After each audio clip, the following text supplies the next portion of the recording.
And we are live with another episode of Roll High, Don't Die. I have an entire crew of crazy people here today, so why don't you guys tell us who you are and what you do? I'm Steven. I am the DM for NotQuiteHeroes podcast. So yeah, I do that. Yeah, that's it. Who is Not Quite Heroes? What are y'all? What system? What do you stream on? Like, give us some details. Yeah, that's probably a good idea. Yeah, we're a podcast called Not Quite Heroes, a D&D 5e actual play podcast with Wade over here, I think he's one screen to my right. Yes. Wade is currently to the screen right of you. Yeah. Yes. Yeah, he's our production wizard, and so it's while we are actual play, we pull out a lot of the rules, conversations, and stuff. So it's more narrative as you're listening. And you can find us on all your favorite podcatchers at Not Quite Heroes podcast. There you go. The rules conversation is something I'm actually looking to get more into. Rob is going to be a guinea pig for me in my Genesis stream tomorrow, where it's me and several other people who have very minimal experience with Genesis.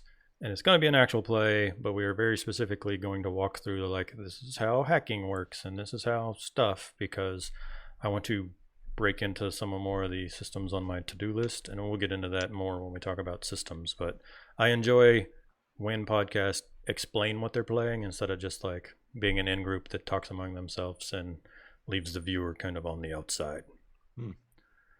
Somebody else, introduce yourselves. All right, I'm jumping in. I'm Wade.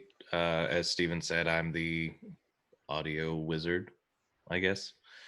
Former social media guy, but I also play Rook on the podcast. Did you pick audio wizard instead of like audio warlock for a reason, or? I told him audio sorcerer is where it's at, but he just... I didn't pick any of it. I was given this. So probably audio sorcerer. Got it's a family tradition. Somebody made a post on my Discord server earlier that's like, sorcerers are superior to wizards because then you can be an idiot without it conflicting with your stat block. I laugh because I played a lot of idiot sorcerers. Yeah. Idiot sorcerers are the funnest. True. The funnest. All right, who's next? Who are you? Who are you playing? I'm Mike. I play Thaddeus Dunhall, Paladin. Does he have that sweet hat? No. He should. We're gonna change that to not yet. Yeah. Not quite. This is one of my recording hats. Got it. I'm Emily. There you go. We're I picking up speed. I'm Emily. I'm going next. I'm Emily. I'm playing. I play Firefly on Not Quite Heroes podcast. I'm also a writer for D&D Adventures for Adventurers League for Homebrew. I was one of the writers for Uncaged Volume 1. And I'm heading up the 12 Days of Midwinter, which is a series of D&D adventures anthology revolving around midwinter, doing wintry things, coming to DM's Guild in November. Very exciting. Follow me on Twitter. That's where all the stuff comes out. I've seen the 12 days like being passed around the internet. I did not know that that you were the source of that. So that's exciting. Yes, it is. I'm very, very, very excited about it. It's my favorite project right now, and I have a lot of stuff going on, so that's saying something. Yeah. I also have an entire pile of things going on, but I know how much it is to be like, this is the one, man. This is the one. It's almost time. This is my favorite. This is my child. Don't touch it. Yeah. I get to paint some dragons for that too, I think, right? Yes. I have to figure out how to get them out to you because they're still in LA, but it's going to happen. Yeah. Somebody needs to send me some dragons, y'all. I'm just saying. All right, let's do Amy and then Robbie. Okay. I'm Amy, and I play Evanel on the podcast, and I don't really do a whole lot else. I have another podcast that I'm in, but aside from that, that's pretty much it. What podcast is that, Amy? Yeah, tell us all about that podcast. That's a God. lot. It's called Cornfields and Kobolds. It's older than Not Quite Heroes, but nobody has heard of it. That's fine. So it's the show you do that's not quite Heroes? Oh. Too much matter. I make make terrible, terrible comments. So buckle up, Yeah. guys. It's only an hour. Oh my Listen, gosh. One of our listen, players I'm just so will here not for it. stop making puns. He won't stop. And it is. That's me. Actually, it's I- not him, but yeah. Hi, Also I'm Rob, Robert, the GM, Robbie Roland on Twitter. I'm the resident Punisher of the Not Quite Heroes podcast. I play Gale, who comes in the night, backs the cleric on the podcast. I also GM a game on Twitch every Tuesday earlier in the day. We're real close to end of season 1. I've been able to just do some crazy stuff to the party. I'm also a player regularly on Sundays at the RPG Lab, and I do a bi-weekly game on the same channel, Valdrina's channel, on Thursdays. It's going to be the first episode this Thursday. So, and of course, this. I thought I was busy, but dang, everybody in this crowd's got like 15 jobs and 30 things to do. I'm trying to do more. It's I'm- never enough. I'm surprised that you signed up for my stuff, considering you're juggling like 15 hats there. Oh, I've because- got something every night this week. I'm very excited about it. What character? Oh, I don't know. Hat conversation. What character are you playing tomorrow in Genesis? Do you remember? Beard I am. I forget his name. I think it's Vince. But Okay, you're the con artist from the moon. Snarky. I'm a snarky con artist from the moon. Got it. Which, listen, you couldn't get me a more personalized, perfect pitch. All right, well, definitely looking forward to that. We're going to be streaming Me too. that tomorrow, and it'll be here on this channel, and then it'll be up on YouTube. My first time GMing Genesis, I have some experience with the Star Wars system, and by that I mean me and some friends stumbled through a module back at the beginning of the year. But I'm really a fan of the narrative dice and stuff that system uses, so I'm looking forward to being able to use Genesis to kind of play wherever, be it fantasy or sci-fi or what, instead of just like strictly Star Wars IP. But that brings me to my first question of like, okay, Not Quite Heroes is 5e, but what systems does everyone tend to bounce between? And do y'all have anything on your like to-do list? Like, I really want to play Tales from the Loop. And is there anything that as a channel y'all would like are considering like a one-shot of, or anything crazy? Open yes. forum, ready, go. Yeah, I mean, I think there's a lot of stuff that we've thrown out a million ideas on things to do. Personally, I'm really interested in Numenera, literally because of the cover of that book. I've only played it in play by post, but it is a really fun system, and it's one of the things that I like the fantasy sci-fi fusion of the setting. And Cypher is a fun system, but even if I can't find people to play Numenera in Cypher, I'm tempted to use the setting in something like Genesis or Fate. So please invite me. I will play Numenera things with you. I've stolen a few little bits and ideas from Numenera for our podcast, actually, as far as lore and stuff goes. What? How dare you? A GM monster. stealing things from other sources? I was inspired by. There you go. How dare you, says the man running a game called Revenge of the Gith.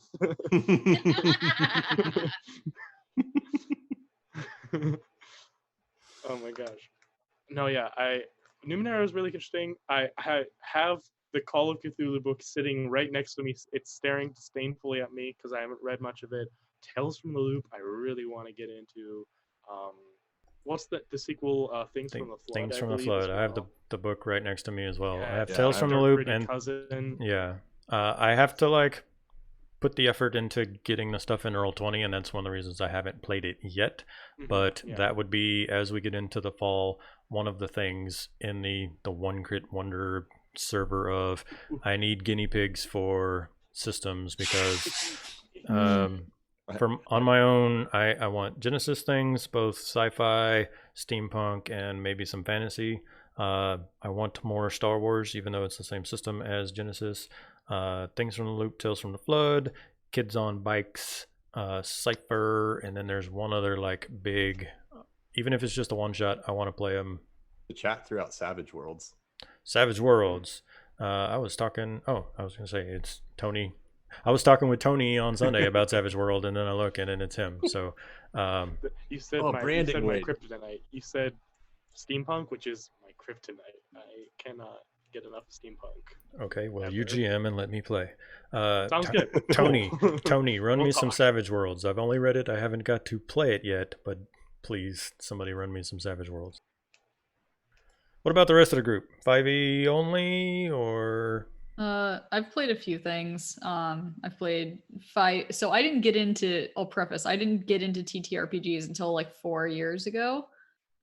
So I've played Shadowrun, Starfinder, Call of Cthulhu, D&D 5e as my main campaigns. I've also done some Blades in the Dark. But I really love Call of Cthulhu. That's my, like, I could play more of that to the point that it became a problem. It always amazes me because I've been playing. Look how happy you just made Robbie. Yeah. Look how happy he is.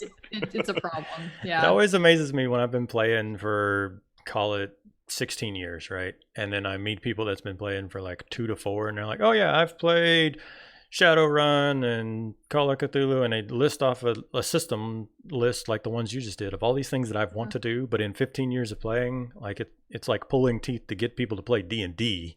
And then I have to use D&D as like a training ground to, like, I find a group of board gamers, I teach them to play D&D. Once they're comfortable with RPGs, I can go, okay, well, this is Star Wars or this is whatever. And then about that time, the Good military infection. moves me, and I find another group of board gamers to be like, you guys like Catan? You guys will like. It always starts with Catan, 100%. That you pull it out at board game night, and then you go into like Twilight Imperium by the end of it. So Listen, it's steep, yeah, slippery slope. I know that slope well. Betrayal at House on the Hill is where things take a turn for the worst. There's some really good Lovecraftian board games too, between Cthulhu Wars and a couple of those. I have a friend that she was not a gamer, and she contacted me because one of her twins, they were like 9 at the time, wanted to learn to play Magic and D&D, and I had made a post like, I do introductory D&D games, and so she showed up and was not a gamer. And a month and a half later, she had $450 worth of Lovecraftian board games on a special little shrine shelf in her living room. And I was like, Yeah, there you go. Yeah, it happens so fast. Yeah, It can happen it it's so a does. real slippery slope. so many board games. I don't have a problem. You have a I know for me, one of the things is there's a lot of systems I want to try, but just finding, kind of like you said, the bandwidth to step into other stuff when I know I can pretty easily just jump into a game of 5e with people. I can start like, it's so much easier because it's the language that most people in the RPG world speak. And then having to go like, okay, because I've read through Numenera, but I feel like I'd probably need another read through before I started just jumping into DMing that and then building out from there. Just, it's so much work when I could just be like, hey guys, come over. I've got 37 one-shots that I have in my file that I can just pull out right now. That's where I'm at as well. And one of the reasons that now that the fact that I'm not on a deployment allowed me a good like reset, and I have no scheduled games and stuff like that, and I can focus more on doing what I want instead of like worrying about needing to gracefully bow out of a group. But like you said, I'm active duty military, my schedule's crazy, and then for the GMs in the group, I'm sure y'all can relate. Sometimes if you're the forever GM, if you want to go to a new system, it's implied, everyone assumes that you are going to be the guy who gets the system completely down pat and then teaches everyone on top of either buying a module or designing a one-shot or whatever. And so I have 6 probably one-shots built in Roll20 at 5e right now, and 5e is such a simple system that if I wanted to just swap this stream to Let's Play 5e, we could do that. Mm-hmm. If I went to another system on my list, I would not be prepared because I only have like 2 other things, 1 Star Wars game and now 1 Genesis game. Like at the drop of a hat, I can play it ready to go. And I'm not comfortable enough with the rules because every time I want to run something, it's like, well, do I want to work or do I just want to have fun and play? I guess it's D&D then. Yeah, I know what you mean. Like 5e, I've played so much 5e at this point that's like it's like second nature. Like I could DM it in my sleep, it feels like. So switching to like another system like Call of Cthulhu even, right? It's not that complicated in terms of its system, but just like the differences between it, it's already, I can feel myself like no, but I could just turn this into D&D. Like I could just like I could just like bend some rules in D&D 5e. Like it's once you get with the systems for so long, it's like you almost become like codependent with it. I feel like I just do a lot of things with D&D. I don't just do generic fantasy typically. D&D also has the benefit as a system that you don't need a specific mood. It can kind of flex between moods. You can play a serious, everyone's doing voices, and it's like an audio drama D&D game, and you can do just 4 hours of that's what she said jokes and beer. Like it can be either or. So if you're feeling lazy, you can do a D&D night that's essentially board game night. Everyone come over, we'll have tacos, open a couple of beers, and like when people get bored, we'll wrap up. Like the whole point of some of the games like Call of Cthulhu is you need to set that like that vibe, or you're not getting the Lovecraftian feel out of that system. I agree. I think that it's hard to get into other systems, but I feel like it's also really beneficial because you do get that mood and you do get to see how the rule sets affect what kind of story you can tell. Like I had a really amazing home game for a Call of Cthulhu where one of my friends who is like a professional writer, like real writer, like wrote the entire game, and it was amazing. He'd never DM'd before, but it was so in depth and so wonderful. And I was like, oh, this is great. I wonder if I could just rip this off from my campaign. And it just doesn't translate into D&D. Like there's some things in Call of Cthulhu that just don't work because there's that like braveness that characters have in D&D where they feel like they can take on the world. And in Call of Cthulhu, you can spend 2 hours of real time trying to scratch your way through a wall with like a spoon and a penknife. You know what I mean? You can't just break the wall down with a strength check. Yeah. It's one of the conversations I have. Like I enjoy when, even if D&D is your jam, like take a moment and explore other systems because you'll introduce mechanics that no matter how much you tweak D&D, it will never be able to necessarily do that thing. Call of Cthulhu is a good example, but the Edge of the Empire dice, for those that haven't played the system, there's 2 axes on the dice. You get a big dice pool and you throw everything down there, and then the positive dice and the negative dice cancel each other out. But there's 2 different sets of symbols. There's the pass-fail axis and there's the advantage-threat axis, which gives you the ability to succeed in a check but have a negative narrative outcome, or fail in a check but have a positive narrative outcome. And D&D will always be the target number is 12. You either rolled a 13 and you jumped the pit, or you rolled a 9 and you didn't. Maybe make a deck save now, but like it's very cut and dry. So playing other systems allows you to steal from those systems and bring it back to D&D, but also there's just certain things that no matter how flexible D&D is, you are not going to hack D&D enough into that thing. And sometimes instead of working for 6 months to make a hack of D&D Star Wars, like just go try a Star Wars game, y'all. Like, come on. Oh yeah. I agree. I also think the other benefit of reading through books is even when you get outside of mechanics is you have so many creative minds working on each of these different systems.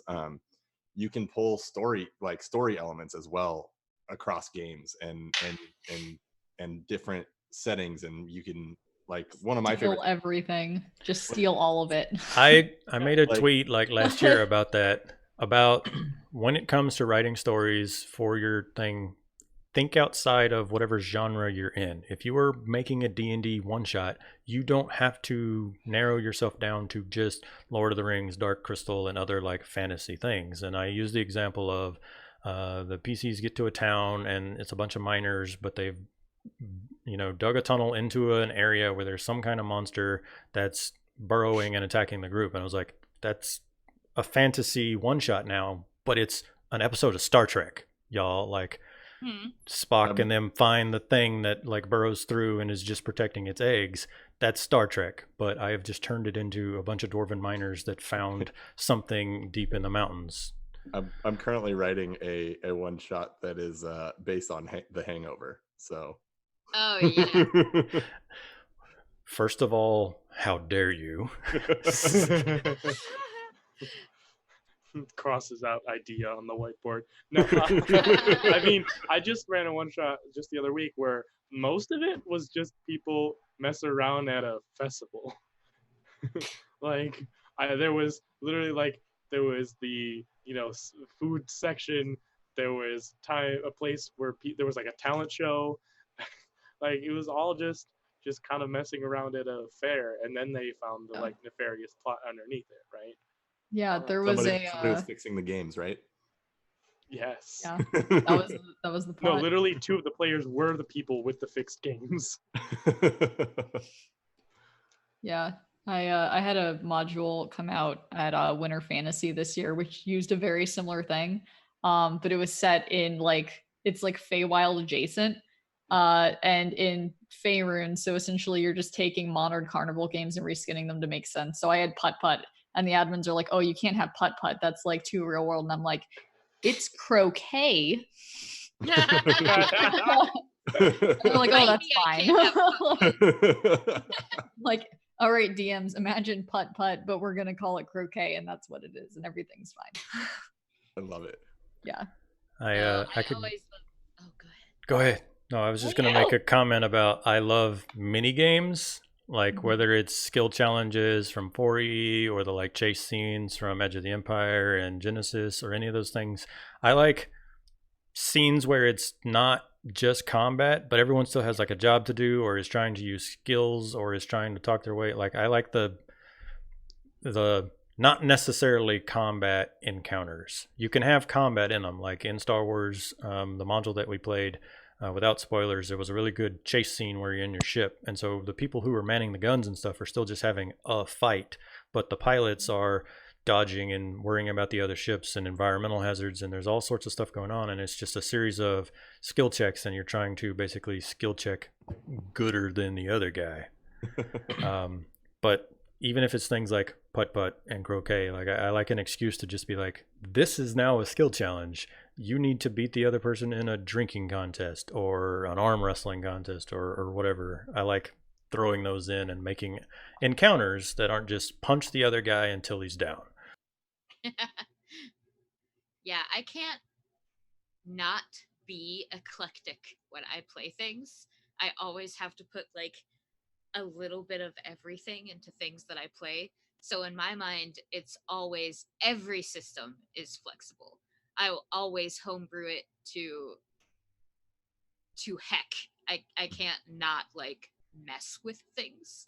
Well, that's kind of the point of RPGs, and most every RPG out there has an intro chapter that says this rule book is a guideline, like do what you want, fam. Oh no, I know exactly. So I never really found myself in that trap of like, I can't do this module, or I don't want to run this game because I'm like, we'll figure it out.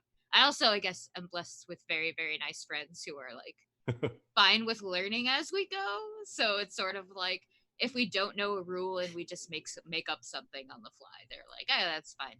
You have friends? Yeah. Who let you in the D&D podcast? Like, I thought that was like a prerequisite. Like, scumbag game, nerdiest game alive, but requires you have friends. Like, no, yeah. So, and also maybe I've always, the first thing I ever played was 2nd edition D&D. So, fun. And Thaco. Echo? Thaco. Thaco. Yeah. Thaco. Thaco. Anyway. I just wanted to reminisce for a second.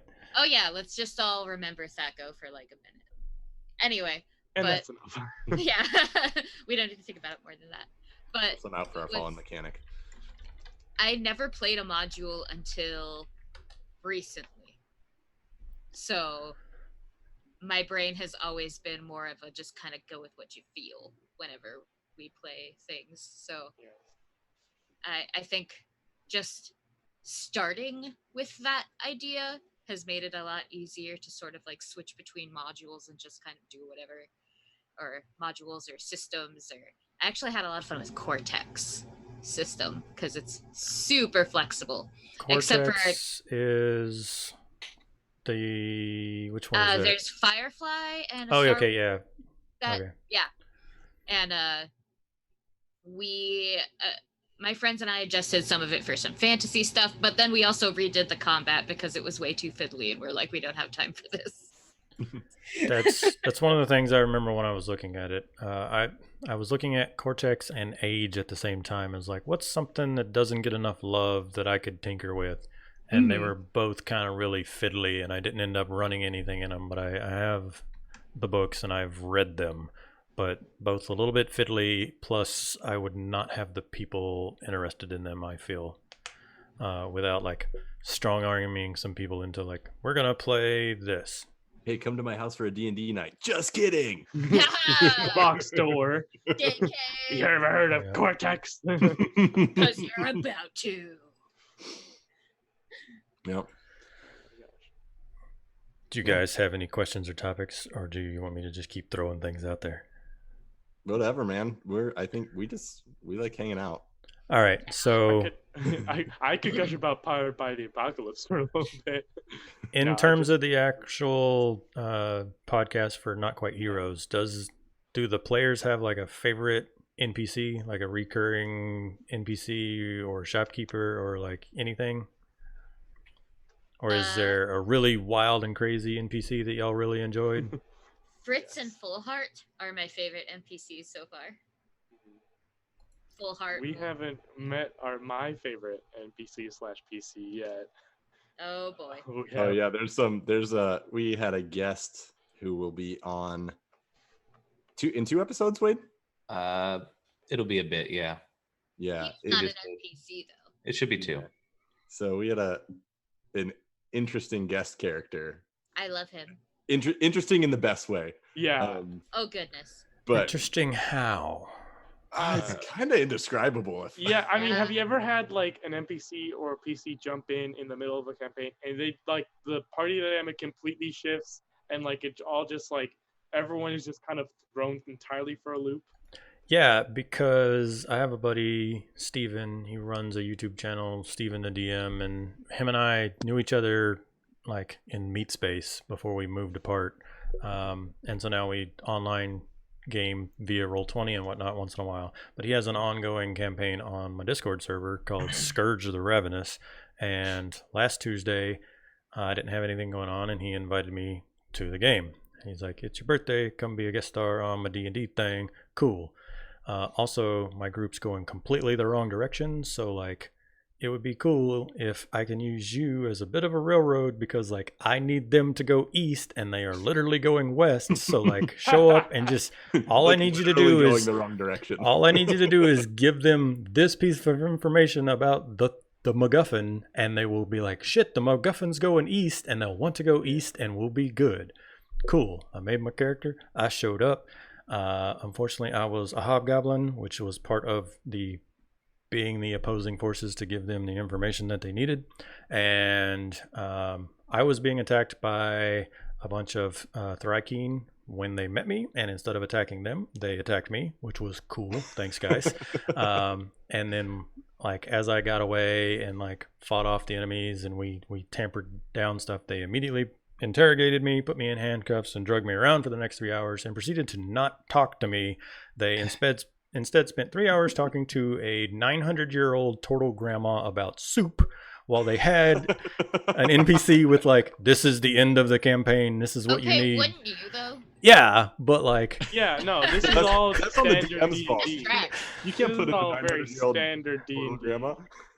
yeah, but so happy birthday me. I spent 3 hours in handcuffs with no one talking to me, and like literally spent the entire game thieves can't talking to the rogue, and him basically being like, "Yeah, I don't know why we're going west either, but..."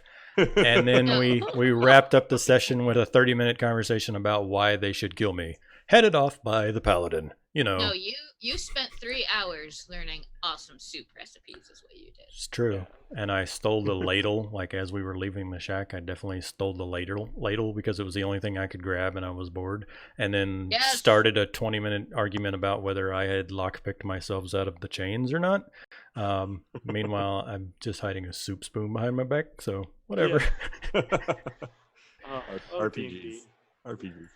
Yeah, the wife's mentioning in the Twitch chat Lord Cluck Cluck because I had another game that just went completely asininely sideways. It was a one shot, so I expected craziness. Go into the swamp, fight lizards, 4 hours, find out that there's some pirates, beat the pirates. Cool, it's a one shot. Nope, 3 hours of the wizard Mike from Legends Die Live used spells to cast illusions on a chicken and convinced the goblin that the chicken was a deity, and so they proceeded to start a chicken-based religion and carried Lord Cluck Cluck through the swamp for 3 hours, and then got back to town and told everyone that the chicken was a god and that they needed to worship the chicken because he had saved them from the lizard folk and pirate problems plaguing the town. That sounds like a legit Yeah. possibility for our podcast. If I'm being honest. Yeah, it just would be a goat deity. Yeah. Right. That's Right. Right. It's okay. I got to name that session Foul Happenings and make a pun right on the channel. So Oh. As That absurdity is why I love Honey Heist quests. They're Yeah. always insane. Oh, Mike's still in the chat. He regrets nothing. Character deaths. Next topic. Oh, Has there been any deaths in y'all's podcast so far? And if so, who was it and how was it handled? And if not, how would the group react to somebody dying, whether it be their character or somebody else? Been It a lot depends of on who deaths. dies. Yeah. no character deaths. Yeah. No player character. None yet. They're more the Herald of Death. Yeah, I mean, here's Don't say it like to the that. point of how it was handled. You know, I already kind of made us have a in-character discussion about morals and freaking out about just having a combat encounter with some guards. So I honestly don't know how it would go if character died. It'd be Yeah, it'd be a lot. we're still I think released. We have 8 episodes out, right, Wade? Yes. Yeah, so we're still really at the kind of the beginning No, I have of to this check. story. So I feel like we've had one, I think it'll be the next episode that comes out. We've had one exciting, what's the right way to describe that? Close Happening? encounter? There you Yeah, go. let's say close encounter. Yeah, for sure. But yeah, it'll be interesting to see. I think all the characters have such different personalities. Who dies would really dictate how the group reacts. I agree. For- I can see there being very different reactions depending on who it is. Mm-hmm. For anyone listening that hasn't watched y'all's podcast, can I get a quick, like, my character is blank, like race, class, and general personality? Like, go down the list. Yeah, so my character is Gale that comes in the night. They're a Tabaxi cleric. I think they can be best summarized by their mental statistics. They have an intelligence of 9, a wisdom of 19, and a charisma of 9. And they Okay. lived on a boat their whole life Yeah. until they were kicked off. Gale is something else. Gale is my He's- favorite character. He's Yeah. probably one of my favorite characters I've ever made, for sure. I really love the Tabaxi that I played. I played a Tabaxi in Tomb of Yeah. Annihilation, and it was just a chance to just be like a house cat, Yeah, like they're also with a just battle all- axe. Usually all kind of weird. They're just all like a little weird, and I love that about them. Yeah. Who else? What else we got in the group to go with our glorious house cat? All right. Well, I'll jump in that way. We can save some of the more interesting ones for later. Oh, Whoa. stop. I feel like this. Well, Ooh. That's the way it is. Rook is a rogue, more of a con man, but has spent a lot more time kind of behind the rest of the party as of yet. That does tend to change a little bit as we move forward, but you hear less and less from and about Rook through the episodes. Like he's physically separating himself from the party, or kind of just like narratively stepping back? Maybe a little bit of both. Yeah, he's definitely present in the physical space, I guess, but not really present within the group dynamic as much. Conman Rogue is like my go-to, and I don't get to play it much. And in general, D&D games, unless you have a really good GM, don't really align to the Conman like build, because you need to be kind of in one spot, possibly an urban place, and like build rapport with NPCs and have time to do the cons. Unless you were just a like snake oil salesman that bounces from town to town kind of guy. It's definitely closer to the snake oil. Yeah. Yes. But everyone that plays rogue like just wants to be stabby, I steal from my party, burn everything, murder hobo. And I really one of these days want to play like an urban Lies of Lamora, like long con kind of rogue. Yeah. I love playing rumor mongers. Oh yeah. Yeah, I can't go into any real details about any long cons that may or may not be. Don't spoil nothing. But what I'll say from the GM's perspective is Wade and I have had a lot of conversations about where his character is going to go, and I think especially kind of following, we did this little four episode kind of arc, I guess you could call it, with we had a guest who's dropped the die on Twitter, joined us, who was awesome, by the way. But there's a few things that happened kind of in that for Rook that I think you're going to start shaping. Would you agree with that? Yeah. Like, just with some of the stuff we've talked about. Oh yeah. He's a really deep, interesting character that Has nothing on the surface. Yeah. yeah. I can appreciate that though. I like well thought out, and even if things are happening behind the scenes, I like characters that are tied to the narrative and the story in that sense. Like, that's why I really like those kind of characters, is because you have to make the effort to inject yourself into the world, or it doesn't make sense. Yeah. Well, Right. and I'll say from the DM perspective of kind of this whole cast of characters, they all have approached that in that very narrative story, like, who are these characters, what are they doing in this world, sort of way. And so I'm and they are coming from some really different places, and I'm fairly confident there's going to be some headbutting Yeah. in the I near don't know what future. you're talking about. Very Caleb, legit. So what about the other three characters? We have a cleric, we got a rogue, what else we got? Go for it, Mike. We've got a human paladin. But sans sweet hat currently. Currently. What kind of paladin? Oath of Redemption? Vengeance. He's Vengeance? got a very troubled past, and he uses mercenary work and alcohol to help get through that. I really enjoyed that 5e has allowed paladins to be more dynamic instead of the stick in the mud like holy man. Oh, Yes. same. I have in fact played an atheist paladin that didn't like necessarily devote himself to one god so much as an ideal, but I like that you can have the gruff retired like drinking old soldier like 40-year-old grizzled paladin guy instead of Yeah. the like you have to be this lawful stupid. Yeah, kind and of this is thing. a new thing for me because all the other characters I've played have been good Lawful guys. stupid. Yeah, pretty much. What level are y'all? Five. 5. So you're getting your extra attacks and stuff like that. Hmm. Do you think you'll dip anything, or will you keep him solid paladin the whole way? That depends on how the story pans out, to be honest.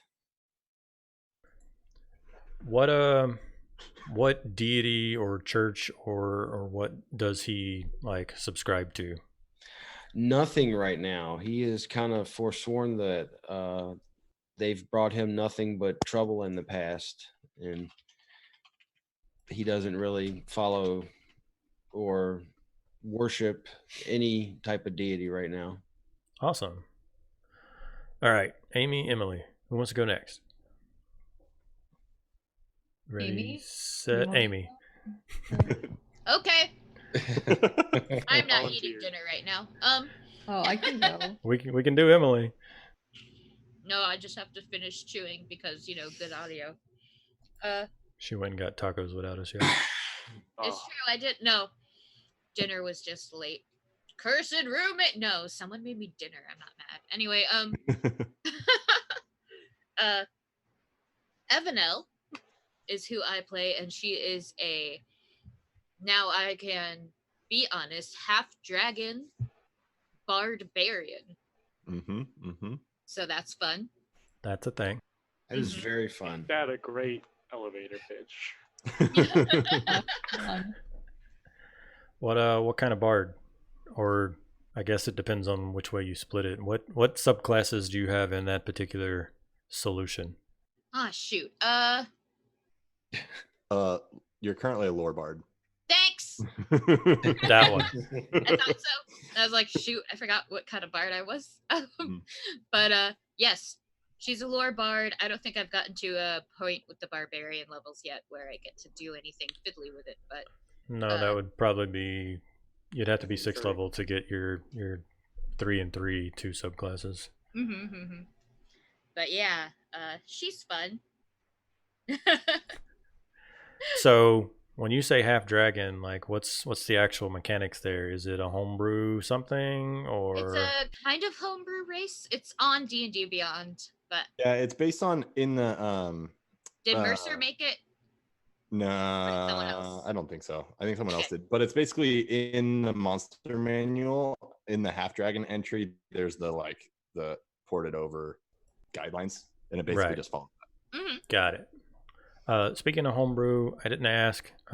Remind me when we get done with Emily to talk about the world that y'all play in. Cool. Yeah. Last and not least is Firefly. Yep. Firefly is an Eladrin shepherd druid. I think I'm starting to realize I have a lot of backstory for her that hasn't really come to light yet, so I'm gonna have to figure out how to work that in.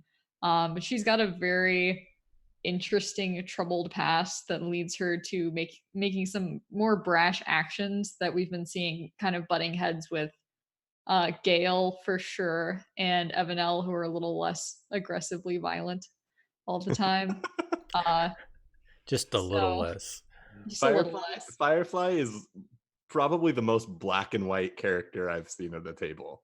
Yeah. Just like, if you're good, we're good. If you're evil, I'm going to kill you. And that's the only way around this problem. Yeah, I mean, that's kind of what I love about the party right now is that everyone, at least this is how Gale and I kind of feel about it. We all kind of generally know what's going on. We all kind of know Rook is kind of shady. Yeah. Following us around, and we're like, that was Firefly's kind of a zealot about something, and Evanel has got stuff going on, but at the same time, everyone has more to it, right? I think Gale is probably dumped the most about what he has going on, but there's still it's just because he's a cat and he can't not talk. He honestly can't not. Well, that and Gale's the leader. Sure. Yeah. The de facto leader. A character more unfit to lead than Gale comes in at night. Like he's the most fit to lead because I feel like Gale has a very pure heart. He just cares a lot, which makes him a good leader. So pure. Yeah. So if you got this pure heart bouncing around kitty cat, what does that do for our gruff screw everything Paladin guy? What's the dynamic there? You just There's not been a huge overlap. Yeah, actually. Yeah, they've actually kept pretty separated, I feel like. Yeah, they kind of just don't talk to each other. I think that's probably for the best in terms of that breakdown. I'm really waiting for the moment. I'm curious to see what happens when that does happen, though. Yeah, when you two break off from the group to do something together. They accidentally end up sharing a room at an inn. Yeah. I say shopping episode. Let's go get Thad a hat. Yeah. Yeah. The one other thing that I'm going to throw out about Firefly that's really interesting is most people when they play elves play oh, my elf is 450 years old, or she's 18, right? Yeah. She's Nice. young and she shows it. Her lack of she's very black and white, and that's partially because she hasn't been around very long, especially for an elf. Like the world is very new to her. She's coming from her background. She's coming from a country that's very isolated and has a very strict way of life. So she doesn't have a wide scope of knowledge. So it's very easy for her to see things black and white. And I think that's something that's going to be evolving kind of like as we go through the campaign, is seeing that there are like more shades to the world and how that affects her personality. Awesome. Yeah. We're at about 50 minutes, so our last topic is going to be as a group, but especially starting with the GM. Let's talk about the world. I'm assuming it's a homebrew world, so let's have that as our final topic, and then we'll wrap up here. It is a homebrew world that I have only built a small part of it. So Wade actually pitched the idea for this podcast a while back, not quite a year ago, but of this community built world to kind of highlight how, I mean, the tabletop RPG world, the D&D world has so many creative minds. Like what's kind of make a podcast that sort of celebrates that, right? So we have I believe it's 16 nations in the world, and I should have pulled this up, but I forgot to, and I'm not going to waste everybody's time. I believe we have 12 different creators who contributed to different nations to that. So it is homebrewed. It's very homebrewed. So it's probably the most homebrewed you can get. Yeah, what I've had to do is take these, and we gave them very, very broad parameters, like just make a fantasy nation. Like right. We need elves, build elves. And we had Wade drew out a sketched out. Oh, that actually, if we had said we need elves, that would have been more specific and given points than we did. So Wade sketched out like a rough map of the world, like put in borders, and was like, build something in here, like claim something, build it, and go for it. And so I've been taking all of these different nations and taking the histories, the demographics, the economies, the pantheons, all that stuff, and trying to take them from this sporadic different world or different nations that all could honestly be their own settings, like their own campaign settings, and pushing them into this one cohesive world with a coherent timeline with international relations that make sense and all that kind of stuff. So it's a really unique setting. It's been a very big undertaking as far as making that as chaotic as that sounds. That's still like at least a step above what I got going on, because right now what I have is I have like 6 ideas that have been typed onto a Word doc, and so like I know that there's a city that does blank. I know that there's a fantasy Constantinople in there somewhere. I know that there's a big like steampunky military city somewhere, and I have these facts about the world. But other than that, what I do is I run one-shots and I let players invent things, and then that becomes canon based on how it fits into where they're at. So like the Lord Cluck Cluck shenanigans, like that little section is where I've run a bunch of one-shots. So different groups have helped nail down specific things about that. So the fact that there is a guild in the city nearby that actually crafts the lenses that go to the lighthouse out on the point that like brings ships in through the reefs called the hull breakers. All of that is because somebody made a character and they wanted the guild artisan background. So they said, oh, well, what kind of guild could I be in? And I was like, well, there's a lighthouse in this one shot. Like maybe you make like the glass and lenses and mechanisms for the lighthouse. Cool. Like that's a thing now. So yeah, and I think one of the things that I really wanted to do, and I feel like we've done it. Someone else can burst my bubble and make me feel sad. But I really wanted to very quickly give the scope of how big this world was, and that it is pretty well flushed out and built out. And I think we've done that so far. I've started incorporating the nation that I had everyone start off in was one that I built out, partially because I felt intimidated by all the different things. I was like, I need something I can establish that I can bring things into. And we've started adding little pieces. Some of the stuff hasn't actually come up, but like a lot of the NPCs that they've interacted with have some backstories that are from outside of this nation and stuff. So yeah, it's been a really fun process, and unlike something that I've ever done. We don't really have World Anvil to answer the question from the chat. I have a giant Google Drive folder with everything, as I'm trying to. That's what I got right now. I have a Google Drive folder that has like one Word doc with some ideas, and then sometimes I get bored and I like do random maps in WonderDraft until I find like a section, and I'm like, this peninsula works for that thing I'm thinking on, and I just throw stuff in a Google Drive, and at some point I'm gonna have to sew it all together and be like, I made a thing. Who wants to play? Yeah.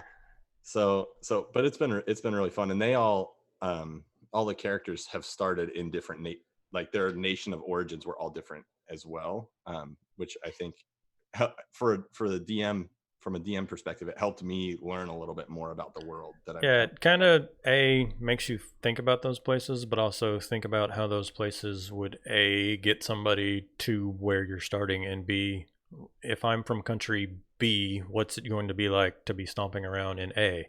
Are A and B at work? Are at war with each other? Like, does it work? Like, what's the dynamic here? If you're from over the mountains, how are people going to treat you? Yeah. Yeah. Yep, exactly. I think that so far in the podcast, we've also seen a big clash with like different values with the characters coming from a different nation to the city they're currently in, where they definitely have a different way of life and morality system and government structure that is causing a lot of tensions with how different party members are handling it based on their own perspectives from where they've come from and how they've lived and like that. And this hasn't even come up too much, but I think we all also probably have different relationships to our home nations, right? Yeah. Like, very much so. So that'll be yes. interesting to find out too, right? Like, all sorts of really cool stuff with that. Yeah, maybe we should start trying to do more backstory dump in the podcast so we can get some of these this information flushed out a little bit for everyone listening. Because I've got a lot of cool stuff that I need to share at some point. Me too, honestly. Yeah. I'm not 100% caught up on everything just because life's been so crazy, but I have listened to several episodes, so it's interesting to hear. It's always interesting to talk to someone about their character and then compare that to like how that character is portrayed like on the show. Whatever the show is, like you playing a character is going to be different than like, hey, tell me about your character, and then just letting you like mouth vomit things out for 10 minutes and go, wait, I wasn't supposed to tell everyone that I'm a con artist or that blank. So yeah. But yeah, I mean, I know we had that experience when Drop the Die came on, and he had listened through to all of our previous episodes, and we were talking a little bit about like our characters so that he would have some more context. And he was like, oh wow, I never realized that Firefly X, Y, and Z. Right. And that's when you realize that like you have all the information in your head, but it's not really getting conveyed necessarily. Right. So that's like a thing I have to work on. He just joined my Discord recently. Drop the Die did, and he was hoping to join in on the Essential Skit game that I'm going to be running starting next Wednesday. It was one of those things though, like I made the post and I got the two folks from Roll Initiative and then Gregory from 1 in 20 D&D, and they were like, yes, let's do the thing. Nice. But then like nobody else for like 2 weeks, and so I knew that if I posted on Twitter where like 2,300 people are following me, that I was going to get way more than the 3 seats that I needed. So I asked around to some Discords and stuff, and like timing didn't work, or people had Gen Con or X, Y, and Z. And so I was like, fine, I'll post on Twitter that I have 3 seats. And I, you know, as soon as I got like 4 or 5 applicants, I'll just kill the post. And I made the post, and like before I could handle it, there was like 10 people interested. And then 2 of the people that I had contacted on Discord like the previous week going, hey, do you want to play? I'll give you a guaranteed spot if you want to play, because our previous experiences, they responded, oh yeah, man, I'll play. So I went from like, I have 3 seats for 10 people to like, I got 1 seat Like everyone in the pit, fight for it. Yeah. Make it its But own one shot. Unfortunately, he had joined my server after I'd already killed applications. But I want to do like a D&D 5e one shot and drag him and a couple of the other folks that have just joined my Discord server in, because I like doing these like collaborative one shots where it's me running, but then like the GMs of like 5 different RPG podcasts or whatever. I could do a one shot. I can play in one of those. Let's do it. They're supposed to come full circle here, because that's how I got Steven into it. Was he was a DM, and hey, do any DMs want to play? Yeah, and now he's running it for us. So I have a picture I post once in a while. That's just it's from Gravity Falls, where they're standing around the bottomless pit, and it's like, yeah, sure, I could run something. But you talked about strong arming Steven into this. My question that I'd normally ask at the beginning, but I'll have it be our closeout, is the group of y'all. How did y'all become the Not Quite Heroes? Like, do y'all know each other all in real life? Is it like y'all are friends but applications online? Like, what made y'all make a podcast? Mike and Wade know each other. The rest of us are strangers. Yeah, Yes. Wade, take it away. Regale us. Yeah, so Mike and I had a feed prior that did not do well and kind of floundered out after both of our younger brothers left. So a couple months went by of not being able to find anything in our local area, so I decided to get on Twitter, kind of reach out to kind of that community that we had built in that time, and put out the post of, hey, DMs don't typically get to play. Is anyone interested in playing a game? I don't know what it's going to be yet, but let's try and make something of it. And I think initially there were maybe 8 of us that kind of pulled into a group chat, and then by way of schedules not lining up or just not having, I guess, the right feel in that chat, we narrowed it down to the group that we're at now. Shortly after that, we started doing some test stuff, running one shots and smaller games, just to kind of see if there was any clicking happening within the group. And there was, and we got to a point where it was going to be too much for me to, do all the editing, do all the things and run. Yeah, doing literally everything. So I started off kind of reaching out to Steven and asking if he would take over that, and that's worked out famously. And most recently, Steven's taken over most of our social media. That's one of the conversations that I've been having. I'm in a collaborative group, Notorious DMG, the Notorious Dungeon Masters group. I take full responsibility for that name. But it started as, like I said, I was running one shots where I would just reach out to different podcaster groups and say, hey, Forever GM, do you want a chance to play? Like, I like using one shots to world build and to try new systems. Like, do you want a chance to just play? And then I'll run a one shot, and it'll be a really easy way to like get more attention to all of us, because instead of each of us fighting for viewers alone, it'll be like, hey, the viewers of Not Quite Heroes, the viewers of Roll Initiative, the viewers of, like, everyone come to this one channel, we're all going to play together, and then we can get those communities like mingling. So there was me, the guy Matt, who runs Jowsum's Den, and he is now running a Twitch channel called Grim and Perilous Gaming, because he does a lot of stuff with Zweihander and Daniel Fox. Chuck, the DM of Defenders of Kobold. Steven, the DM, who was a buddy of mine in like Meat Space. Khalil Roberson, who has a YouTube channel, and then the GMs of the Monday Nights podcast, and Bart from Of Steam, Steel, and Murder. Cool. Let's all like do some stuff.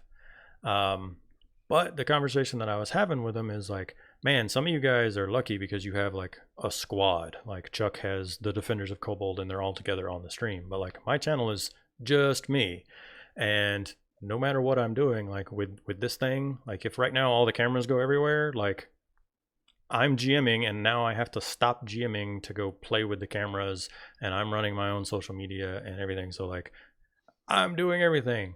But man, it would be nice if I could like come to the correct terms with the right group of people so that I can be like, you, social media man, like, go have fun. You run the streaming computer, go have fun. And I can spend all of my time focused on actually writing the story instead of like, do I want to make handouts or do I want to make sure that my overlay is not going to crash on the stream tomorrow?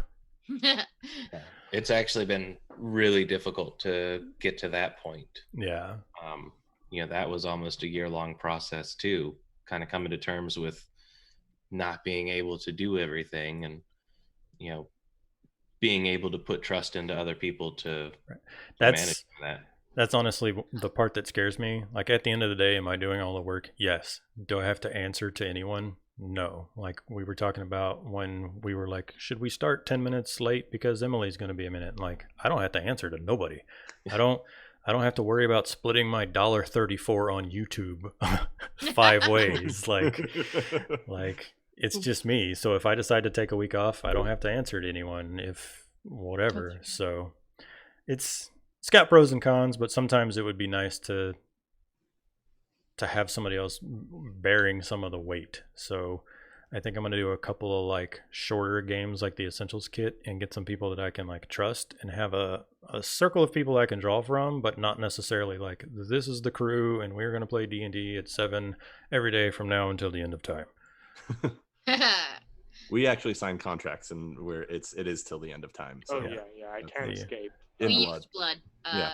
So. Yeah, I thought I was signing with ink, but then they pricked my finger and my blood got on contract, so I'm bound. Tale as old as time, man. The wife is in Twitch chat and she reminds me that I in fact do have to answer to her. So she is the off-duty supervisor. So that's fair. But other than that, we have gone our hour, and unless y'all got anything else from me, I'm gonna go ahead and start winding down. We got a whole bunch of people in Twitch chat right now, so I think we'll go raid some friends of mine over at the RP Geeks. So any closing remarks, anything crazy? No, I mean, thanks so much for having us. This is a blast. Really appreciate it. Yeah. Just nerding out and chatting about games and stuff. And everybody in the on Twitch tonight, if you want to check us out, everybody on Twitch, on all of Twitch. The entirety of Twitch. Entirety of Twitch. We're Not Quite Heroes podcasts. You can find us on any podcatcher that you desire, I believe. And all of us like to interact with people on social media. We have a Discord channel that you can find on our Twitter. Send me all the things and I will put them in the down below, both on the Twitch and the YouTube, and then eventually when I rip it to audio only and get around to putting it on all of my podcast things, it'll be in the doobly-doo, wherever that is. Perfect. Yeah, if you're watching live, you can go to NQA. Go to that link. Yeah. Oh yeah, there you go. Hey, Oh. we have a chat box that we can use. So we can go there, and then the pinned message or the pinned messages, I guess, kind of have our bigger links dropped within that. Awesome. Well, I'm going to go ahead and, like I said, we're going to raid some friends of mine, and then I'm going to jump us over to the outro screen, and I'll chat at y'all as we wind down. Cool? Sounds All good. right. Awesome. Bye, everybody. Bye. Bye, Internet. Bye.